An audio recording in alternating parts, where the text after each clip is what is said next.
జై స్వరాజ్ టీవీకి ధన్యవాదములు. సో మేమంతా కూడా ప్రభుత్వ డిగ్రీ కళాశాల నర్సంపేట అటానమస్ నుండి విచ్చేయడం జరిగింది.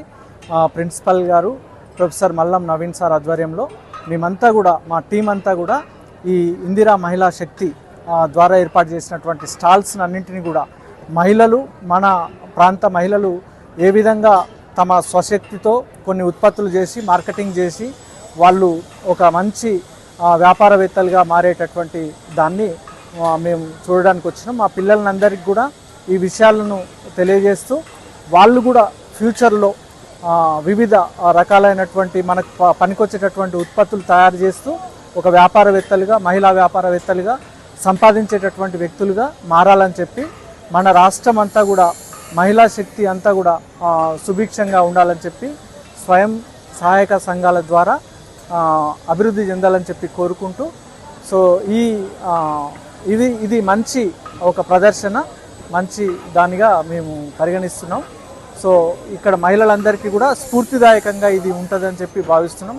మన రాష్ట్రంలో ఇప్పటి వరకు కూడా మహిళలకి పూర్తి స్థాయిలో సాధికారికత అనేటటువంటిది రాలేదు. సో ఆర్థిక సాధికారికత అనేటటువంటిదే ప్రధానమైనటువంటిది. మహిళలు ఎప్పుడైతే ఆర్థికంగా స్వయంగా ఎదుగుతారో వాళ్ళు వివిధ రంగాలలో నిర్ణయాలు తీసుకునేటటువంటి అవకాశం ఉంటుంది. సో కుటుంబ పరంగా కానీ, రాజకీయ పరంగా కానీ, ఇతర పరంగా ఏ నిర్ణయం తీసుకోవాలన్నా మహిళ ఆర్థికంగా ఎదగాల. ఆర్థికంగా ఎదిగినటువంటి మహిళ తన కుటుంబంలో ముఖ్యంగా తన పిల్లలకి విద్యను అందిస్తుంది. ఇంకా పిల్లలకి కావాల్సినటువంటి అన్ని సౌకర్యాలను కల్పిస్తూ సో భావితరాన్ని మంచిగా తయారు చేసేటటువంటి అవకాశం ఉన్నది.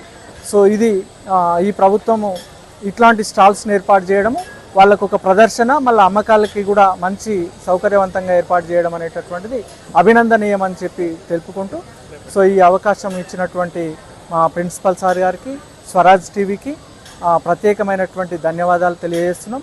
సో ఇదంతా కూడా మంచి సక్సెస్ కావాలని చెప్పి కోరుకుంటున్నాం.